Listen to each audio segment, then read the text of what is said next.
দীর্ঘ 48 ঘন্টা পর উদ্ধার হলো স্নান করতে গিয়ে জলে তলিয়ে যাওয়া কিশোরের মৃতদেহ। এনডিআরএফ ও ডিএমজি যৌথ উদ্যোগে উদ্ধার হয় কিশোরের দেহ। ঘটনার পর গঙ্গারামপুর থানার পুলিশ মৃতদেহ উদ্ধার করে ময়নাতদন্তের প্রক্রিয়া শুরু করেছে।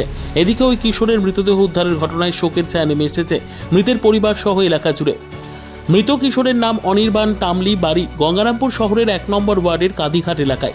বৃহস্পতিবার দুপুরে কাদিঘাট এলাকার 4 বন্ধু মিলে স্নান করতে আসে মহারাজপুরের হাতিরোবা খাঁড়িতে। 4 বন্ধুর মধ্যে 3 জন স্নান করে খাদির পাড়ে চলে এলেও বাকি 1 বন্ধু জলে তলিয়ে যায়। এরপর থেকে তল্লাশি চলে। ঘটনার পর আজ শনিবার ফারাক্কা থেকে ঘটনাস্থলে আসে এনডিআরএফ কর্মীরা। ডিএমজি ও এনডিআরএফ কর্মীদের যৌথ উদ্যোগে চলে অভিযান। অবশেষে দীর্ঘ 48 ঘন্টা পর কিশোরের দেহ উদ্ধার করতে সক্ষম হয়। North Bengal Times report.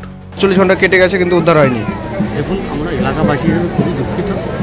48 ঘন্টা পেরিয়ে গেছে, তবু ছেলেটাকে পাওয়া যাচ্ছে না। কারণ আমরা গোটা এলাকাবাসী খুব চিন্তিত আছি, তার পরিবারের দিকে তাকানো যাচ্ছে না।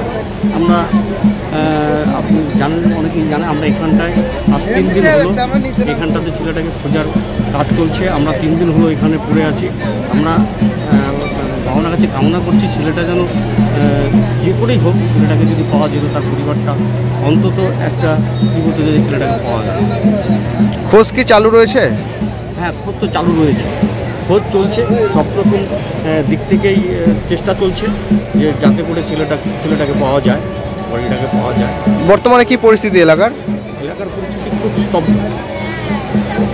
আমি কি বলবো যে আজকে এরকম একটা ছেলে, যিনি আপনারা শুনেছেন এবারই মাধ্যমিক দিয়েছে, এরকম একটা ছেলে যদি নিখোঁজ হয়ে যায় বা ছেলেটাকে যদি খুঁজে না পাওয়া যায়, পাড়ার বা প্রতিবেশী পরিস্থিতি কী হতে পারে সেটা তো আর বলার কিছু থাকে না।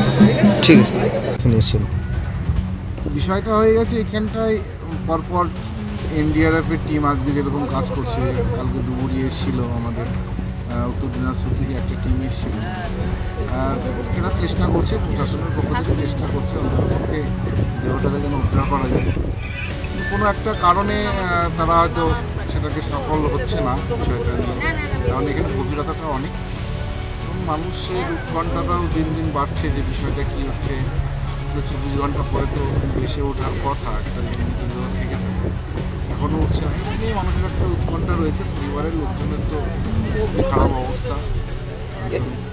বাচ্চা তারা হারিয়েছে, তারপরে আবার দেহটাকে খুঁজে পাওয়া যাচ্ছে না। এলাকায় একটা শোরগোল পড়ে গেছে।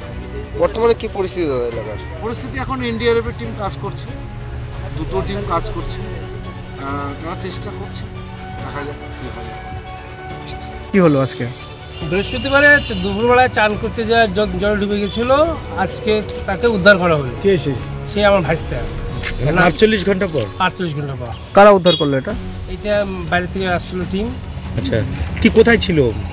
জলের তলায় ছিল, যেখানে ডুবে গেছিল ওখানে ছিল। ওখান থেকে একটু সাইডে। এত টাইম লাগলো কি জন্য, কি মনে করছেন? এটা এখন আমি বুঝতে পারছি না। আর জলের নিচটা ঠান্ডা, জিনিসটা ভেসে ওঠে না। ওটা কি ভেসে উঠেছিল নাকি ডুবারুরা গিয়েছিল? ডুবারুরা গিয়েছিল? হ্যাঁ, ডুবারুরা গিয়েছিল। আপনার যে মারা গেছে সে কি পড়াশোনা করতো? হ্যাঁ, পড়াশোনা করতো। কোন ক্লাসে? এর মাধ্যমিক দিল। ঠিক আছে, আপনার নাম? বাসিস তামলি। দেখুন, দীর্ঘ প্রতীক্ষার পর আর মিনিট 5 আগে গঙ্গারামপুরের পাশে গোয়ালফেলানি যে ব্রিজ আছে, গোয়ালফেলানি ব্রিজের নিচে যে ডোবা, সেই ডোবা থেকে গত 3 দিন ধরে রাজ্য প্রশাসনের বিভিন্ন প্রচেষ্টার পরও উদ্ধার হয়নি। শেষে এনডিআরএফের টিম আজকে যে বাচ্চাটা, যে ছেলেটা ডুবে গিয়েছিল 16 বছরের, তাকে উদ্ধার করেছে এনডিআরএফের টিম। তাকে বোটে তুলেছে, তাকে পাড়ের দিকে নিয়ে আসছে। আর অনেক উৎকণ্ঠা, অনেক প্রতীক্ষার পর অবশেষে আর এই বাচ্চাটিকে উদ্ধার করতে পেরেছে। এর জন্য এনডিআরএফের টিমকে অনেক অনেক ধন্যবাদ যে তারা অবশেষে অনেক প্রচেষ্টার পর আর এই বাচ্চাটিকে উদ্ধার করতে সমর্থন হয়েছে। বাচ্চাটিকে পরিবারের হাতে তুলে দেওয়া হবে এবং তারপরে প্রশাসন সেটাকে রিসিভ করবে। পোস্টমর্টম সহ বাকি প্রসেস পরবর্তীতে চলবে।